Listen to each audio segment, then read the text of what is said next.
cannot do under any circumstance once you have the collaborative practice agreement in place. And I think these all make sense. Number one is that you can't modify or discontinue medications with a healthcare provider with whom you do not have a collaborative practice agreement with. So you can't just walk into someone else's office or hospital, etc., and just start changing up some medications unless you have an agreement there in place.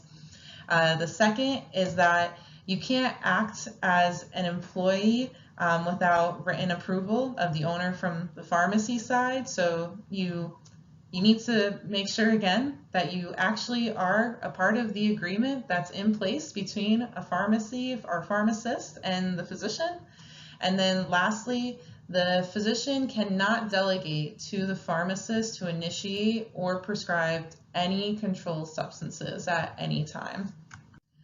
Now that you know what collaborative practice is, all the laws that are in place, and the do's and don'ts under collaborative practice, and you want to move forward and becoming certified in order to practice under a collaborative pharmacy practice agreement, there's 4 steps really involved to do that. First is you would apply for a pharmacist collaborative practice certification online at the Florida Health Medical Quality Assurance website, which I've put there for you. You would next want to complete a 20-hour initial board-approved collaborative practice certification course. This is a course that would be approved by the Board of Pharmacy in collaboration with the Board of Medicine and Osteopathic Medicine. Once you've completed this course, next you would submit a copy of the collaborative practice agreement course certificate to the Board of Pharmacy, either online or through US mail. And then if you hadn't done so already, lastly, obtain the $250,000 personal liability insurance. These are my references for everything I've talked about today. I got all the information from the Florida Board of Pharmacy website, as well as the 2020 Florida Statutes website. So please feel free to click on either of these links to find out more information than what I've provided with you today.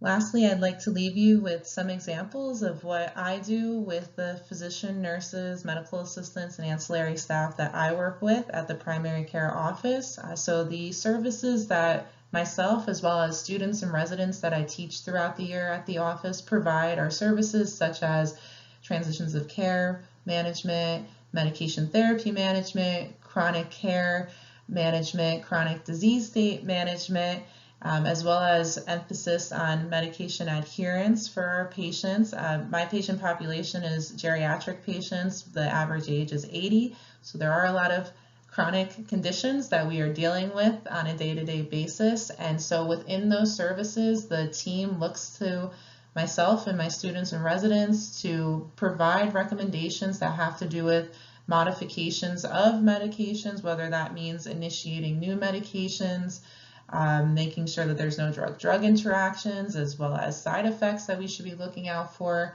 recommending alternatives that are cost-saving or better for efficacy or safety purposes, and then also just as well providing education to the patients about their medications and the conditions that these medications are used for.